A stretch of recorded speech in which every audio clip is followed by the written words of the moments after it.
Assalamualaikum warahmatullahi wabarakatuh. Bapak Ibu pensiun yang terhormat, ada informasi dari pemerintah terkait dibentuknya lembaga dana pensiun. Menurutnya, lembaga ini akan menampung iuran pensiunan PNS yang sebelumnya disimpan di PT Taspen. Silakan simak informasinya sampai selesai supaya tidak terjadi kesalahpahaman. Berdasarkan informasi yang dikutip dari sumber yang dapat dipercaya dari media online kompas.com, berisi informasi yang disampaikan oleh Dirjen Anggaran Kementerian Keuangan atau Kemenke Isa Rahmawarta saat berdiskusi dengan media di kantornya. Dalam keterangannya, pemerintah akan membentuk lembaga dana pensiun yang khusus mengelola pensiunan aparatur sipil negara atau ASN. Nantinya, potongan iuran gaji PNS yang selama ini dikelola oleh PT Taspen Persero akan dipindahkan ke lembaga tersebut. Seperti yang Bapak Ibu ketahui bahwa saat ini PNS dikenakan potongan sebesar 3,25% per bulannya khusus untuk program jaminan hari tua atau JHT, yang mana iuran dan potongan tersebut sebelumnya dikelola oleh PT Taspen. Menurut Dirjen Anggaran Kementerian Keuangan atau Kemenke Isa Rahmawarta, iuran itu saat ini masih terus diputar dengan diinvestasikan oleh PT Taspen. Potongan iuran dari PNS ini akan diakumulasikan dan dikelola terpisah sampai saatnya pemerintah membentuk dana pensiun. Jadi, saat pemerintah nanti resmi membentuk dana pensiun, akumulasi iuran PNS itu dimasukkan jadi satu di dana pensiun. Begitu ujarnya dalam diskusi dengan media di kantor Kementerian Keuangan pada hari Senin tanggal 29 Agustus tahun 2022. Kendati demikian, Isa belum bisa memastikan kapan pembentukan lembaga dana pensiun ini terrealisasi. Lantaran, lembaga dana pensiun ini akan dibentuk setelah pemerintah mengubah skema pensiunan PNS dari yang sebelumnya pay as you go jadi fully funded, yang saat ini masih terus dalam pembahasan di internal pemerintah.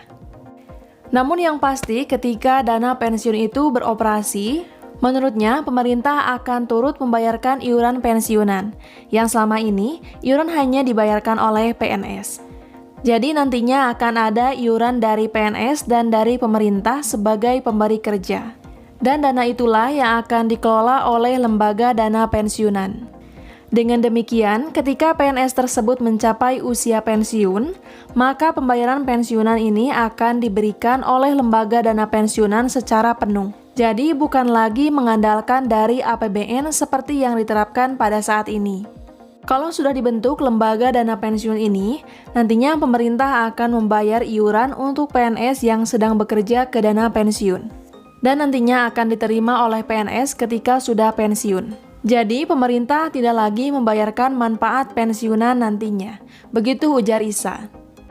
Selanjutnya, yang menjadi pertanyaan, bagaimana dibentuknya lembaga dana pensiun tersebut? Dalam hal ini, Isa menyampaikan bahwa hal itu akan bergantung pada kebijakan pemerintah. Menurutnya, pemerintah bisa saja menunjuk pihak PT Taspen untuk mengelolanya secara terpisah atau bisa pula dikelola oleh Kementerian Keuangan sendiri. Kalau dananya, pasti ada dana pensiun. Tapi siapa yang mengelolanya, itu bisa kita tunjuk Taspen, atau bisa tunjuk pihak lainnya. Atau bisa dikelola sendiri oleh Kementerian Keuangan. Untuk pendirian lembaga tersebut, Isa sendiri belum tahu. Begitu imbuhnya. Selanjutnya, Isa pun menambahkan, lembaga dana pensiunan itu kemungkinan besar hanya akan mengelola iuran PNS yang ada di PT Taspen. Sementara, iuran dari gaji TNI Polri yang selama ini dikelola oleh PT Asabri tidak diikutsertakan. Hal ini karena berkaitan dengan kerahasiaan data jumlah tentara yang sekaligus mencerminkan kekuatan pertahanan. Menurut Isa, umumnya di banyak negara, pengelolaan dana pensiun tentara berbeda dengan pegawai pemerintah.